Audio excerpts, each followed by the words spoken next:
একবার আল্লাহ ডাক দিলে নাকি 1000 কোটি ছবি ভালো দেখি। ডিবি হারুনের ভাতের হোটেল থেকে মানুষ জীবিত ফিরে আসলেও মেধাবীদের ভাতের হোটেল থেকে মানুষ জীবিত ফিরে আসতে পারল না। খাবার দিলি কিন্তু হজম হওয়ার সময় দিলি না। কি নিষ্ঠুর ঘটনা। জিজ্ঞেস করা হলো তাকে, খাবার কেমন হয়েছে? সে উত্তরে বলল, আলহামদুলিল্লাহ ভালো ভাই। মৃত্যুর আগে খাবার হয়তো মানুষের অমৃত লাগে। সে কি জানতো এই খাবার তার জীবনের শেষ খাবার? তবে ফজলুল হকবাসী, আপনাদেরকে বলতেই হবে আপনারা খুবই মানবিক। মারার আগে মানুষকে ভাত ও পানি দিয়েছেন। হ্যাঁ দর্শক, বলছি ঢাকা বিশ্ববিদ্যালয়ের ফজলুল হক হলে নির্মমভাবে নির্যাতনের শিকার হয়ে খুন হওয়া তোফাজ্জলের কথা। চলুন জেনে নেই বিস্তারিত। আসলে কি হয়েছিল সেখানে, কি কারণে একজন মানসিক প্রতিবন্ধীকে এইভাবে মারধর করে হত্যা করা হলো। হলের সূত্রে জানা যায়, মূলত মোবাইল চুরিকে কেন্দ্র করে এই ঘটনা ঘটেছে। দুপুরে হলের মাঠে শিক্ষার্থীদের মধ্যে ক্রিকেট খেলা চলাকালীন সময় 6টি মোবাইল চুরি হয়ে যায়। পরবর্তীতে খেলা চলাকালীন সময় রাত 8টার দিকে তোফাজ্জল হলে ঢুকে। তাকে আটক করে কয়েকজন শিক্ষার্থী। তাদের ধারণা তোফাজ্জলই মোবাইলগুলো চুরি করেছে। তাকে গেস্ট রুমে নিয়ে গিয়ে জিজ্ঞাসাবাদ করা হয় এবং হালকা মারধর করেন শিক্ষার্থীদের মধ্যে কয়েকজন। পরবর্তীতে তাকে খাবার দাবার করিয়ে আবার গেস্ট রুমে নিয়ে যাওয়া হয়। সেখানে তাকে পিটিয়ে মেরে ফেলা হয়। তোফাজ্জল মানসিক ভারসাম্যহীন জানার পরেও তাকে ছাড়েননি অভিযুক্ত শিক্ষার্থীরা। বিশ্ববিদ্যালয়ের প্রক্টোরিয়ার টিম এবং সিনিয়র শিক্ষার্থীরা তাদের নানাভাবে বোঝানোর চেষ্টা করেও ব্যর্থ হয়েছে। অনুসন্ধান ও প্রত্যক্ষদর্শীদের সূত্রে জানা যায়, তোফাজ্জলকে সবথেকে বেশি যারা মেরেছিলেন তাদের মধ্যে রয়েছেন ছাত্রলীগের সদ্য পদত্যাগ করা উপবিজ্ঞান ও প্রযুক্তি সম্পাদক ও পদার্থবিজ্ঞানের শিক্ষার্থী জালাল আহমেদ, মৃত্তিকা ও পানি পরিবেশ বিভাগের মোহাম্মদ সুমন এবং উদ্ভিদ বিজ্ঞান বিভাগের ফিরোজ এবং পদার্থবিজ্ঞান বিভাগের আব্দুস সামাদ, ফার্মেসি বিভাগের মোহাম্মদ ইয়াজুম জামান এবং পুষ্টি ও খাদ্য বিজ্ঞান ইনস্টিটিউটের মোত্তাকিন সাকির। এরা সবাই ফজলুল হক মুসলিম হলের শিক্ষার্থী। আরেকটি সূত্র জানায়, প্রাণীবিদ্যার শিক্ষার্থী সুলতান প্রথমে চোর সন্দেহে তাকে আটক করে গেস্ট রুমে নিয়ে আসে। সূত্রটির তথ্য মতে মারধরে জড়িত ছিলেন মৃত্তিকা, পানি ও পরিবেশ বিভাগের রাশেদ কামাল অনেক, উদ্ভিদ বিজ্ঞান বিভাগের তানজিন, গণিত বিভাগের রাব্বি ও সমুদ্র বিজ্ঞান বিভাগের ওয়াজিবুল। হলের প্রত্যক্ষদর্শী একজন শিক্ষার্থী এই বর্ণনা দেন, আমি হল গ্রুপে 8টার সময় দেখি চোর ধরা পড়েছে। হলের গেস্ট রুমে গিয়ে দেখি চোর বসা। রুমে তখন ফার্স্ট ইয়ার এবং সেকেন্ড ইয়ারের অনেকেই ছিল। গেস্ট রুমে তাকে বেশি একটা মারা হয়নি।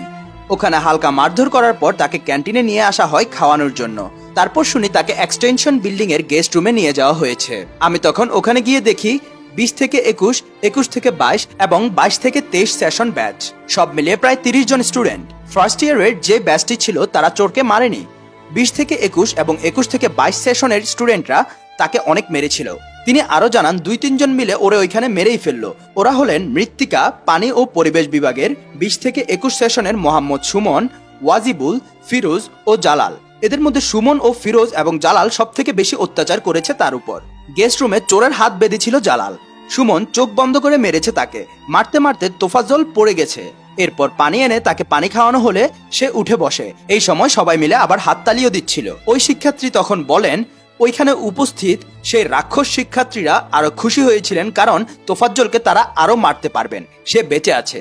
এরপর তারা আবার মারধর শুরু করেন। এই দফায় সব থেকে বেশি মেরেছে ফিরোজ। পরে পদার্থবিজ্ঞানের 18-19 সেশনের জালাল এসে আরো মারতে উৎসাহ দিচ্ছিল, বলে মার, ইচ্ছে মতো মার, মাইরা ফেলিস না আবার একেবারে।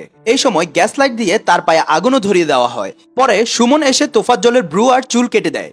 ওই শিক্ষার্থী আরো বলেন, পরে ওইখানে স্যার অর্থাৎ হলের আবাসিক শিক্ষক আসেন। আমি ওদের অনেক ফেরানোর চেষ্টা করেছি, কিন্তু ওরা মানেনি। এক্সটেনশন বিল্ডিং এর গেস্ট রুম থেকে যখন তাকে বের করা হয় তখন স্যার এসে পড়েছেন। মারধরে তোফাজ্জলের ডান পা এবং বাম পায়ের মাংস খুলে পড়ে গেছে। তখন অনেকেই তাকে বাঁচানোর চেষ্টা করেছিল।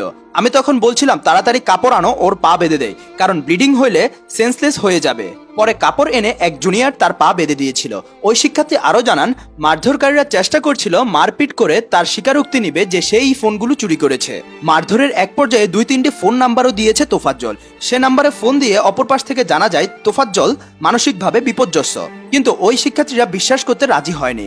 সেখানে আসা শিক্ষকদের সামনেও তোফাজ্জলকে পেটানো হয়। শিক্ষকরা বাধা দেওয়ার চেষ্টা করেও ব্যর্থ হন। তিনি আরো বলেন, পরে তোফাজ্জলকে হলের মেইন বিল্ডিং এর গেস্ট রুমে নিয়ে যাওয়া হয়। সেখানে নিয়ে যাওয়ার পর জালাল জঘন্যভাবে মারধর করতে শুরু করে তাকে। বুট জুতা পরে এসে তোফাজ্জলের আঙ্গুল মোচড়িয়ে ছেঁচে ফেলেন। আমি বলি, ভাই এগুলো কি করেন? তা শুনে হেসে দেয় জালাল। অনেকবার বলেছি কিন্তু তারপরও বারবার সে হাতের আঙ্গুল মাটিতে বিছিয়ে তার উপরে বুট জুতো দিয়ে চাপ দিচ্ছিলেন। ওই শিক্ষার্থীর মুখে আরো জানা যায়, তোফাজ্জলের গোপন অঙ্গে লাঠি দিয়ে বারবার আঘাত করছিল জালাল।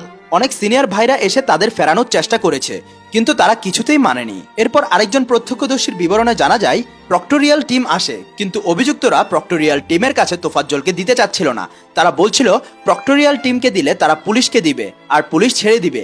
এ নিয়ে ওইখানে প্রক্টোরিয়াল টিমের সদস্যর সাথে তাদের অনেক ঝগড়া হয়েছিল।